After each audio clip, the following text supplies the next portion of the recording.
best way to learn something? Yes, teach it to someone. Actually, when you actually prepare to teach it to someone, your concepts become much, much stronger than what you would have got by preparing it just for yourselves. So, yes, in teaching others, we actually teach ourselves. So, always divide topics among yourselves, among your friends, and teach to each other. Keep learning, keep teaching, enjoy this journey to your goal. So, we now start with the tumors of the external and middle ear. Now, in the tumors of the external ear, just a word about the carcinomas of the external ear. Yes, these are very, very rare, but we need to mention this and we need to know that yes, carcinomas do occur in the ear. In the ear, in the pinna, the most common carcinoma is a basal cell carcinoma. So, we already know most common is basal cell carcinoma. Now, we already know that basal cell carcinomas occur in the sun exposed areas of our body, and pinna is one of them. So, most common is basal cell carcinoma, followed by next is second is squamous cell carcinoma. Now, in the external auditory canal, the most common carcinoma is a squamous cell carcinoma, and the predisposing factors for external auditory canal carcinoma. Think and tell me, in the external auditory canal, what do you think will be the predisposing factor? In the pinna, it is exposure to sun. In the external auditory canal, yes, chronic irritation of the external auditory canal because of discharge in the external auditory canal as it occurs in chronic otitis media. So, in CSOM, when there is repeated discharge, that repeated discharge can lead to itching, that can lead to scratching, and that repeated discharge can be a cause, a predisposing factor for a carcinoma of the external auditory canal. So here the predisposing factor is a otitis media, chronic suppurative otitis media, and another predisposing factor is radiotherapy. Why radiotherapy in the ear? Now, whenever there is any head and neck carcinoma, the ear always gets exposed to radiotherapy when the radiotherapy is given to the primary side.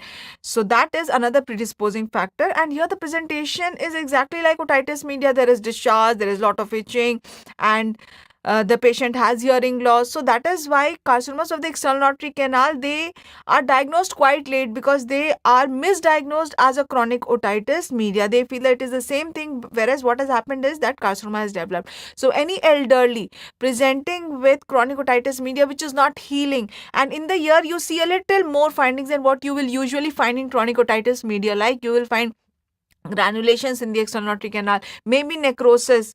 Yes, then you have to think of ruling out a carcinoma of the external auditory canal. And was that also the presentation of malignant otitis externa? Yes, severe excruciating pain, necrosis, granulations in the external auditory canal. So similar is the presentation of carcinoma. That is why that is known as malignant otitis externa. Whereas malignant otitis externa, is it a malignancy or is it an infective condition? Yes, quickly tell me. You will have to tell me this.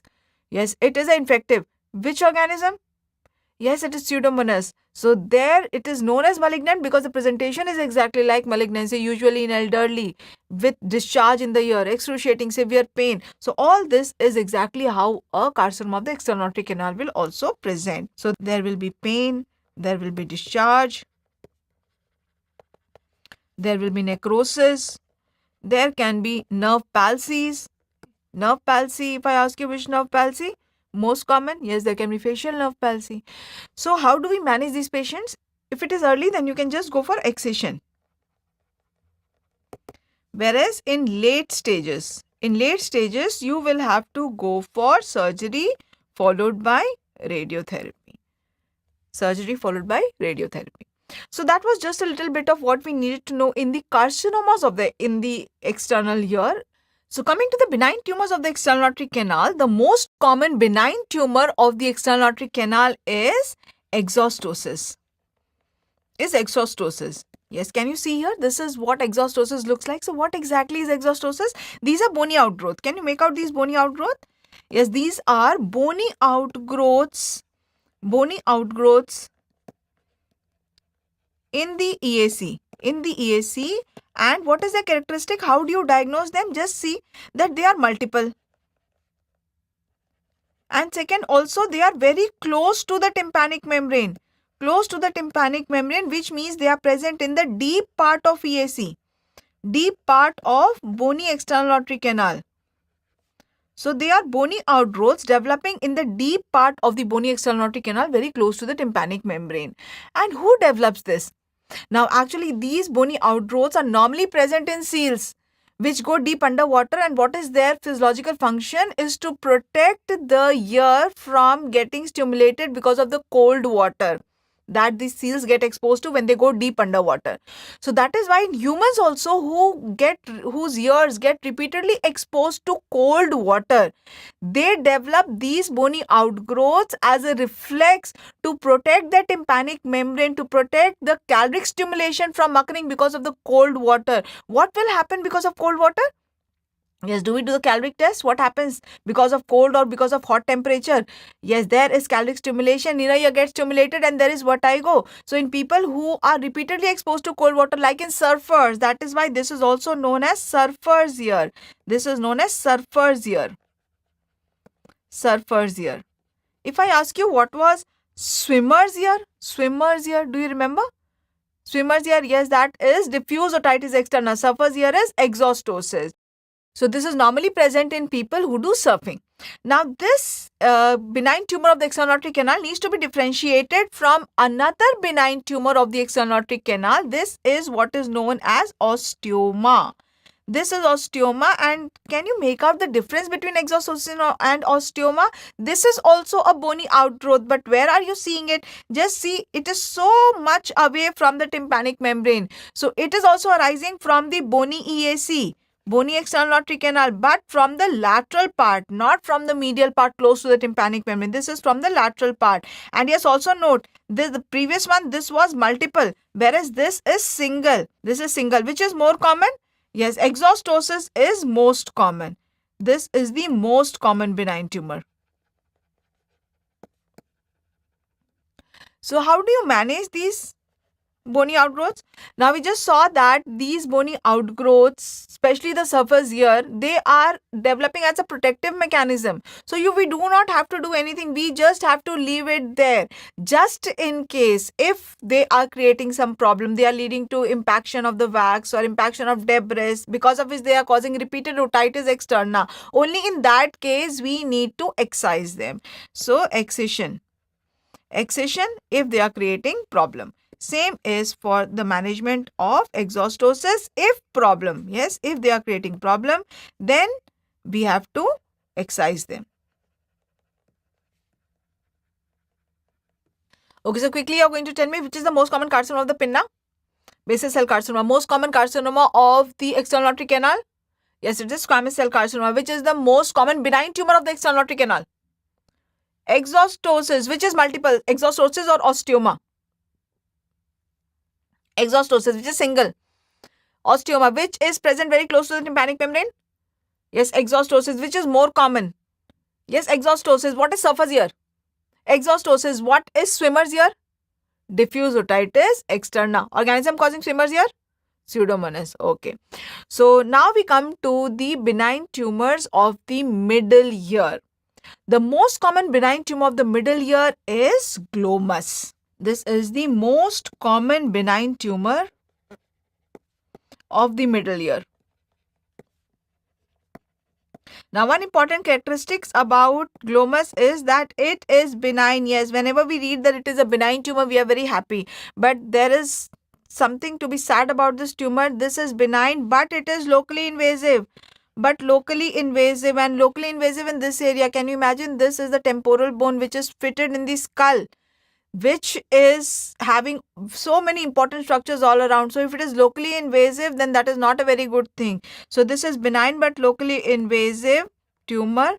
But one sign of relief in this tumor is that it is locally invasive, but it is extremely slow growing tumor. It is a very, very slow growing tumor. Now was a question that was asked in your exam, that what is the most common site for glomus? And look at the choices. What were the choices? The choices were pancreas, liver, fingertips. There was another choice and that I do not remember. And when I asked that what were the questions for ear, immediately you said that glomus was asked. Okay, what were the choices? Ear was not there in the choice, but still it is a question of the ear. Now, what is this glomus that was asked was the AV malformation at the fingertips. The AV malformation at the fingertips is also known as glomus, and that glomus has got nothing to do with the glomus that we are going to do here. The glomus that we are doing here is another term for paragangliomas. So, these glomus is another term for paraganglioma. Paraganglioma. So, if I ask you what are paragangliomas? Yes, they are cells of neural crest origin. So let us first understand what this is, then we will write it down. Okay. So what are paragangliomas? They are cells of neural crest origin and they descend down along the vessels and nerves, which means wherever we have a lot of vessels and nerves, wherever we have a plexus of nerves, we will have many paraganglionic cells, and these tumors, these paragangliomas will arise in these areas. So now what I am going to ask you, please tell me a few areas in the ear where we have a plexus of nerves or where we have many nerves in the ear. Where do we have? Yes, think and tell me. Yes, very good. We have on the medial wall, the tympanic plexus. Excellent. We have on the medial wall. So we have the tympanic plexus here. We have the tympanic plexus here on the promontory. Yes, tell me any other place in relation to the ear where we have lots of nerves. Yes, in the floor, what do we have? We have jugular bulb along with, yes, 9th, 10th, 11th cranial nerves. So here also we have in the floor, we have the 9th, 10th, the 11th cranial nerves, which means that if these glomus tumors arise in relation to the temporal bone, they can arise at two areas. If they arise from the tympanic plexus, and now I will ask you that tympanic plexus, can you tell me it is formed by which nerve? Tympanic plexus? Yes, the 9th nerve. The 9th nerve gives the branch which comes to the promontory to form the tympanic plexus, and this gives sensory nerve supply to whole of the middle ear. And can you tell me the name of this nerve? Yes, the Jacobson's nerve. Jacobson's nerve. Now, Jacobson's nerve is the main nerve forming the tympanic plexus. Along with Jacobson's nerve, we have some sympathetic fibers coming from around the internal carotid. Internal carotid, do we remember it is in relation to the anterior wall of the middle ear? Here we know that internal carotid is coming from the neck, it is going to the base of skull, entering the carotid canal, that is in relation to the anterior wall of the middle ear. So around the internal carotid there are some sympathetic plexus, they also contribute to the tympanic plexus, but main, even if that we forget, it is perfectly okay, but this we cannot forget, it is formed by the Jacobson's nerve. So if the paragangliomas arise in relation to the tympanic plexus, then we call it as glomus tympanicum.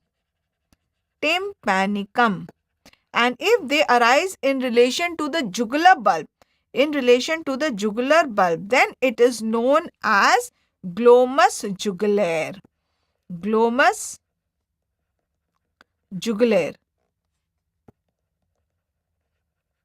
So in relation to the temporal bone, we can have two paragangliomas. One is glomus tympanicum, the other is glomus jugulare, and the most common is the glomus tympanicum. The most common benign tumor of the middle ear.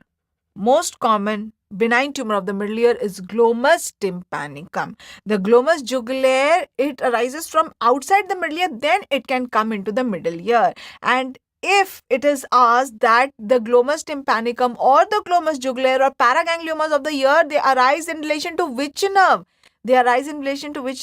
Yes, they arise. This one is in relation to the 9th nerve, and glomus jugulare, they arise in relation to the 9th and the 10th.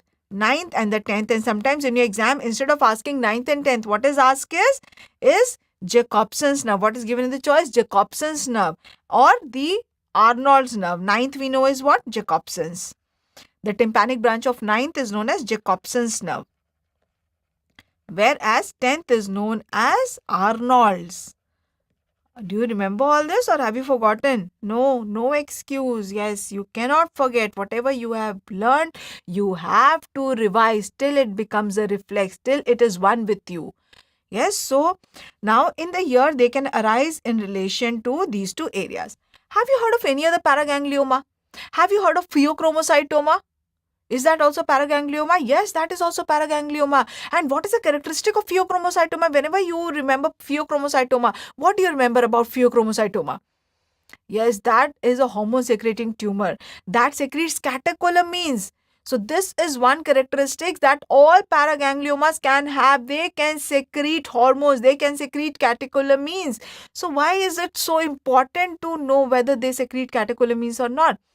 Because when these tumors, they secrete catecholamines, and if suppose we are planning to excise them during surgery, when we handle this tumor, there's a certain release of catecholamines, and that leads to sudden spike of BP. That leads to hypertension in the patient, and the patient can have so much of rise in BP that the patient can go into hypertensive crisis, and you can lose the patient on table if you are not aware that this tumor is a catecholamine secreting or not. If you are aware, then you can take the measures preoperatively to decrease the BP, or the anesthetist can be prepared on table that if by chance this happens, this is what I'm going to do. So that is why it is very, very important to know, if we are reading about, if we are seeing any patient where we are suspecting it to be a paraganglioma, to rule out whether this is hormone secreting or not. So head and neck paragangliomas, that is the ones that we are doing, the glomus tympanicum, the glomus jugulare, thankfully they are not hormone secreting. In your exam, when it is asked, it is not asked as whether they are hormone secreting or non-hormone secreting. What is asked is whether they are chromaffin or non-chromaffin. What is chromaffin? What is non-chromaffin?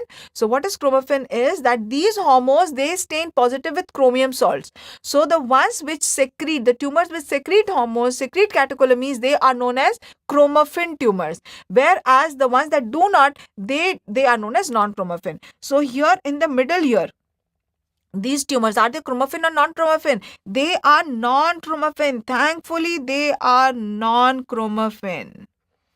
They are non-chromaffin. So do we need to worry then? Yes, we need to, because they are usually not chromaffin. Rare tumor can be chromaffin. So every patient where we are suspecting it to be a paraganglioma, we have to rule out whether it is chromaffin or not. And how do we rule out? How do we rule out it is hormone secreting or not? By, what is the test that we do in pheochromocytoma? Yes, by urinary VMA. Urinary VMA. What is VMA? Vinyl mandelic acid. Mandelic acid.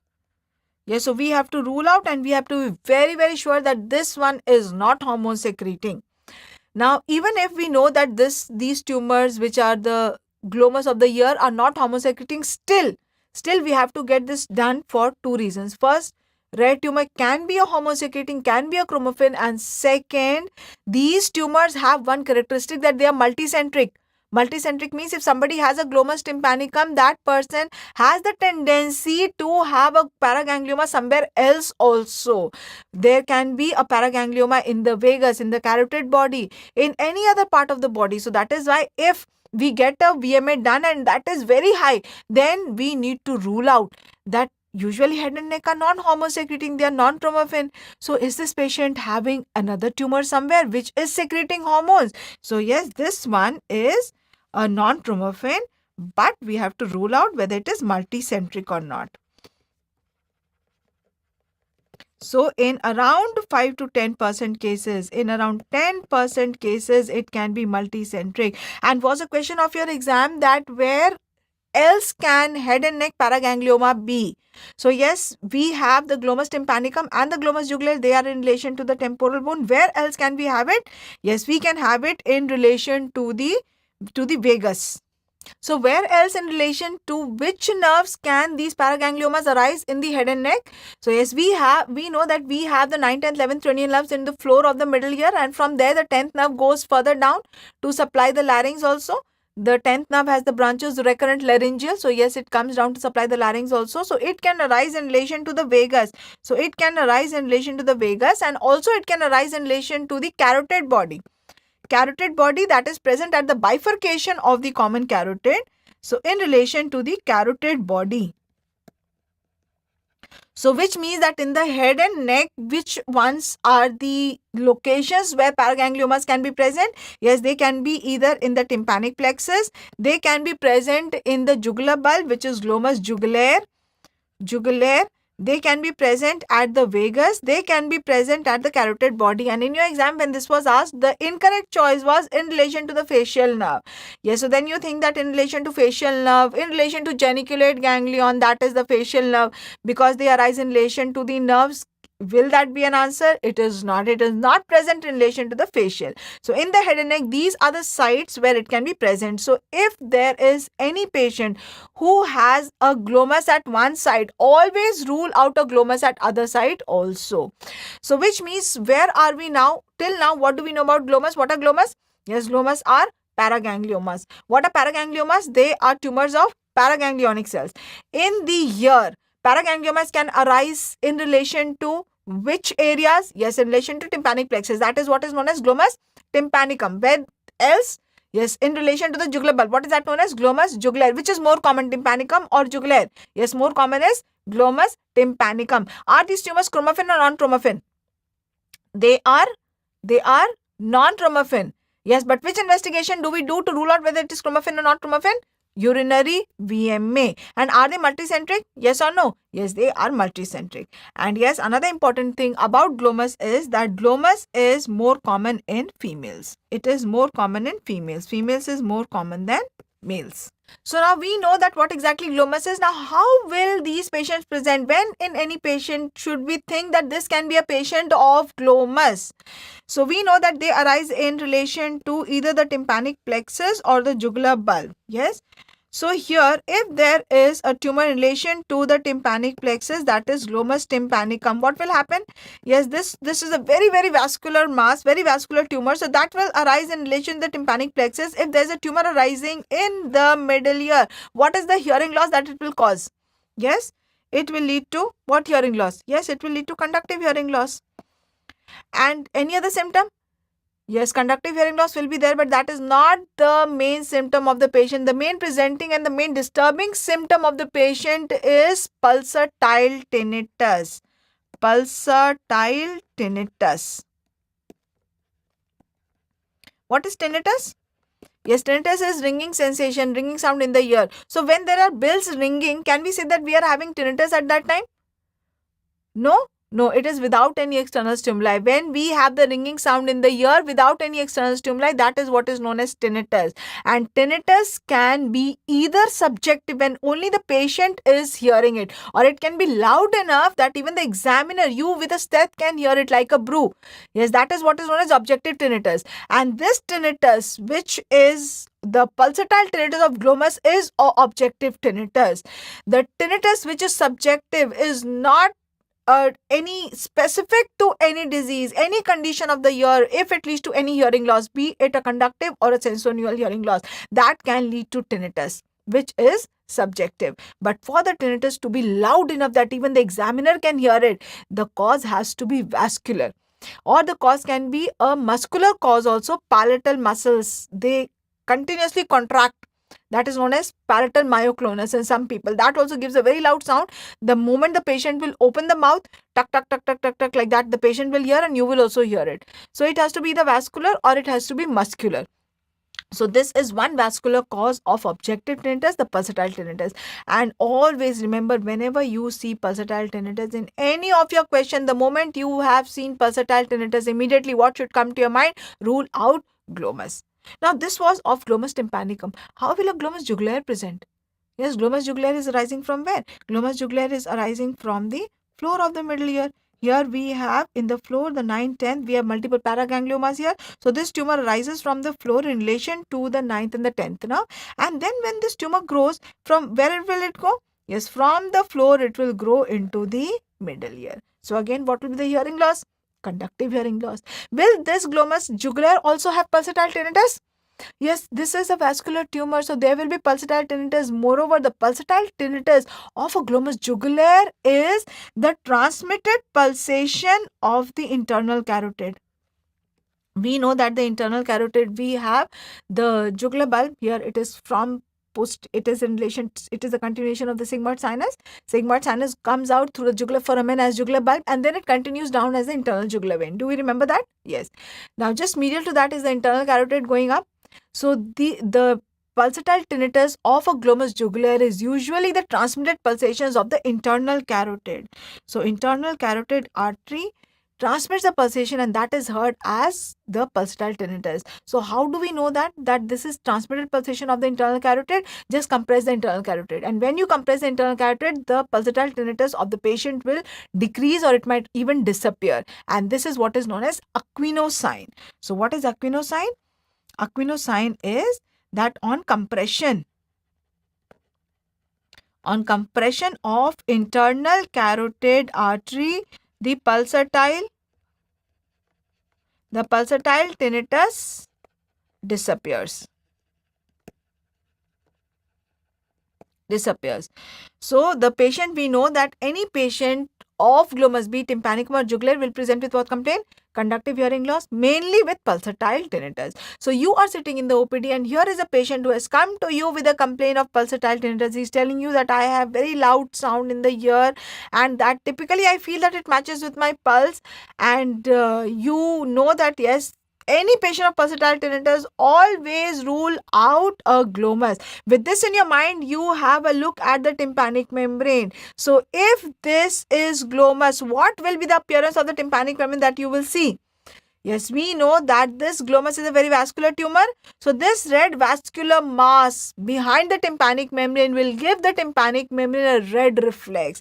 So that is what is known as a red reflex.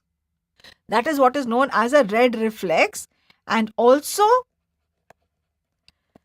if it is a tumor that is coming from the floor, if it is a glomus jugulae, then this red mass will appear as if it is like a rising sun coming from the floor into the middle ear. That is what is known as the rising sun, or it is also known as the setting sun.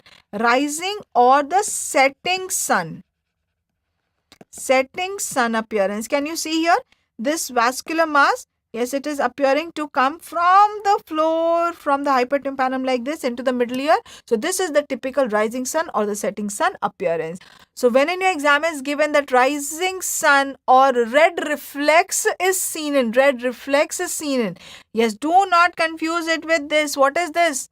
Yes, this is the very red tympanic membrane. This is a feature of ASOM. Yes, this is a feature of ASOM. What is the difference between a red tympanic membrane and a red reflex?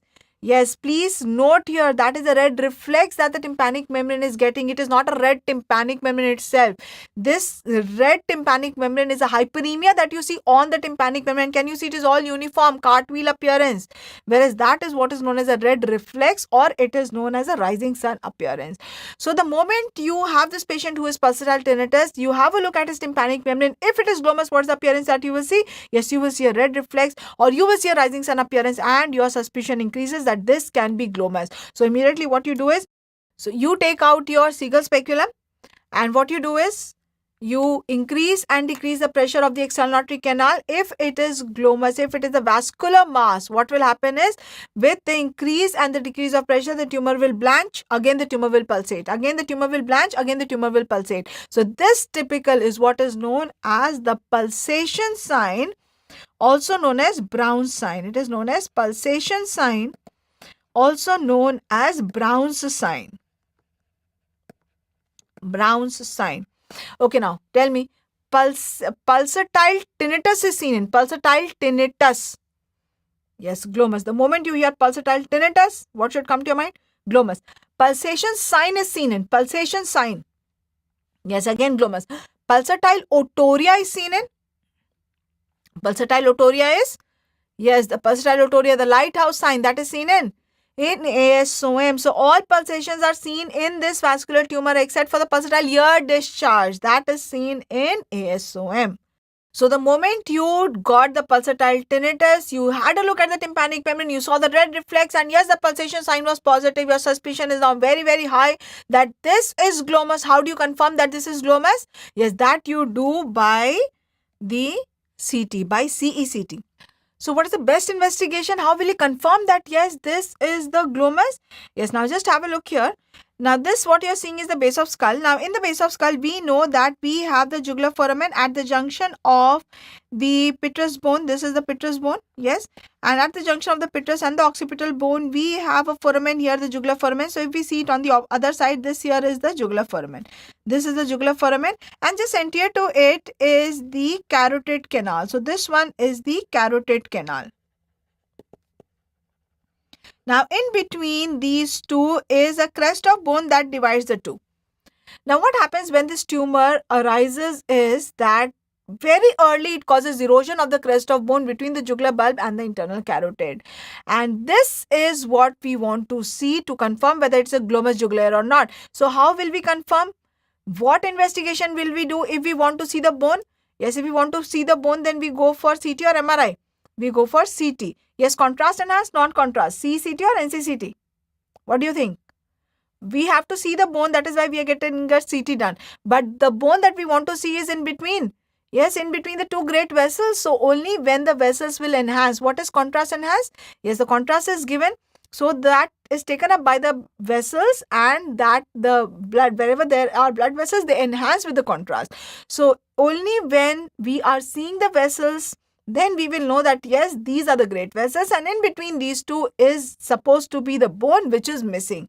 So we will go for a CECT. So the best investigation here will be a CECT, and what you will see in CECT is the absence of the crest of bone.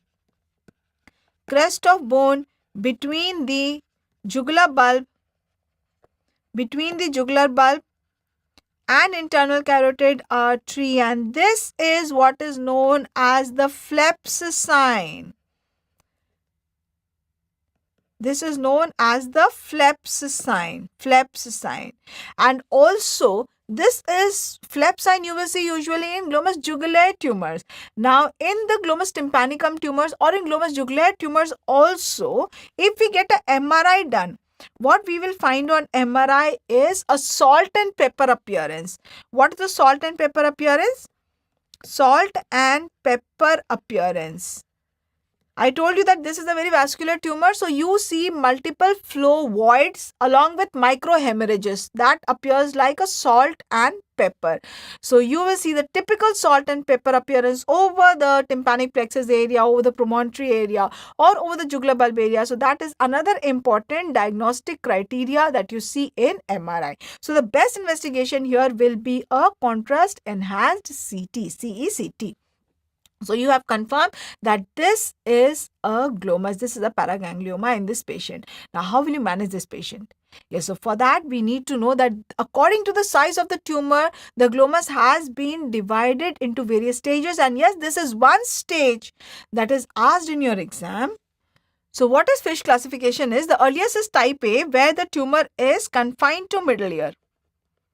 Confined to middle ear, this is type A. Type B is middle ear and plus mastoid. Yes. So can it go to the mastoid also? Yes, it can go. Yes. So the tumor can spread everywhere. What all can be the spread of the tumor? Yes. So the tumor spread can be from the middle ear. It can go laterally. Yes or no? What is lateral to the middle ear? Lateral to the middle ear is the tympanic membrane. So if it goes laterally, it will present as a bleeding polyp of the external aortic canal. So whenever you are seeing a polypoidal mass in the external aortic canal, red vascular mass, even if you are seeing a mass which is a polypoidal mass in the external aortic canal, even if it is not vascular, polyp of any polyp of external aortic canal should never be avulsed. Never you have to avulse it. Why? It can be a glomus. It can be any polyp that is rising from the mucosa of the footplate of stapes, from an area of the facial nerve which is dehiscent. So polyp of the nose are avulsed, but polyps of the ear can never be avulsed. Polyp of the larynx, vocal cords can also be avulsed, but ear is never avulsed because they can be arising from these areas. So the tumor, when it is spread, it can go laterally. Where else can it go? It can go medially. Medially, where will it go? Into the inner ear. It can go into the floor. Yes, if it goes into the floor, in fact, the glomus jugulare, they arise from the floor area, but a glomus tympanicum, from the tympanicum they can go to the floor. And when they arise from the floor area, or when they go to the floor area, how do we know? Yes, we know it by the involvement of the nerves. Which cranial nerves? Yes, the 9th, 10th, 11th cranial nerves can be involved. They can go posteriorly. When they go posteriorly, where they can go? Yes, they can go to the mastoid, to the posterior wall, and there they can involve another nerve. Which nerve? Yes, they can involve the facial nerve. They can involve the facial nerve, and posteriorly it goes to the mastoid. We know that this is a benign tumor, but this is locally invasive.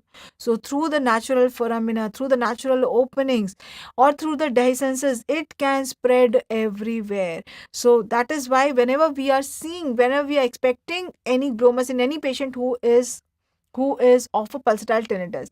Yes, the earliest thing that we are going to see is a red reflex or a rising sun appearance. But the patient can also present in the late stages with multiple cranial nerve palsies. The patient can present with a polyp in the external canal. So if it is just confined to the middle ear, that is what we call as type A. Type B is when it has gone from the middle ear to the mastoid also. Type C is when it has gone inferiorly, infralabyrinthine, which means or glomus jugulare are at least type C. And the type C is further divided into C1, C2, C3 depending upon the involvement of carotid. So always remember C is carotid. C is carotid involvement. Carotid involvement. So we know that the carotid is in relation to the temporal bone. Do we know that? Yes, in the floor, somewhere anteriorly, we have the carotid canal. We have the carotid canal in the floor of the temporal bone. The carotid comes through the carotid canal, it enters the petrous bone. That is the vertical part, and then it takes a turn and it runs horizontally, and then it comes out through just above the foramen lacerum. So if we see it as something like this, so there is a vertical part of the internal carotid in the petrous bone, and then it takes a turn. This is known as the turn or the genu, and then it runs horizontally to come out. It comes out over the foramen lacerum, and then this is the part which goes intracranially, which passes through the cavernous sinus. So what is C1? C1 is limited involvement of the vertical part.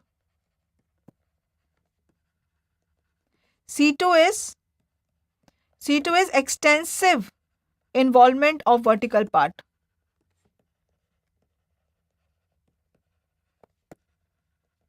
What is C3? C3 is involvement of the horizontal part also. Yes, so this is C1, this is whole, that is C2, and involvement of the horizontal part also, that is C3. So the worse, the more extensive, the greater the type will be, the greater the stage will be. So that is C2, that is C3. Now D1, what will be D? D will be when it has gone intracranially. So intracranially, less than 2 centimeters is D1, and intracranial more than 2 centimeters is D2. So now we have staged the tumor, how big the tumor is and what all it is involving, and accordingly we will manage the patient. So if it is, we know that it is a very, very slow growing tumor. Yes, so if the patient is very elderly, usually it is seen, all the tumors are seen in elderly. So if the patient is elderly, very infirm, and the tumor is very small, so in that case we know it's a very slow growing tumor, we can just go for wait and watch. Now, if the patient is elderly, the patient is infirm, not fit for surgery, but the tumor is not a very small tumor, then in that case, we cannot operate the patient. Patient is infirm, he is elderly. So, and this is the area where we will have to go for a very extensive surgery. In that case, we can just go for radiotherapy. Also, wherever the tumor is inoperable. Yes, so if it is, radiotherapy has to be given in patients who are elderly, not fit for surgery, and also in inoperable tumor. For example, if it has gone to the carotid, When it is involving the carotid, do you think you will be able to operate and remove the carotid, close the carotid? No, we cannot do that. In that case, we cannot operate the tumor. Then we have to go for radiotherapy. In rest of the cases, we are going to excise the tumor, and for excision of the tumor, again, a very, very recent modality of treatment for glomus is that if the tumor is less than 3 centimeters, then you can just, because this is a very important area, we have so many cranial nerves in that area. So operating in this area for a small tumor is not a very good idea. So if it is a small tumor, what you can do is you can go for stereotactic radiosurgery. That is gamma knife. Gamma knife. What is this? Is this some knife that you are excising the tumor? No, we are not using any knife here. What is this? This is a this is a radiosurgery. This is a radiation that we give that is localized to the tumor it only. So what this does is it further retards the growth of the tumor. It does not destroy the tumor, it further retards the growth of the tumor. So this is gamma knife, or it is known as stereotactic radiosurgery. Radiosurgery. And if it is more than 3 centimeters, then all that option that you have is surgical excision. You have to excise it. And if at all you have to excise it, quickly tell me which is the investigation that you will go and get it done preoperatively. Before excising any glomus, which investigation you have to do preoperatively to rule out whether it is hormone secreting or not, whether it is chromophene or not? Yes, you will have to go for a urinary VMA.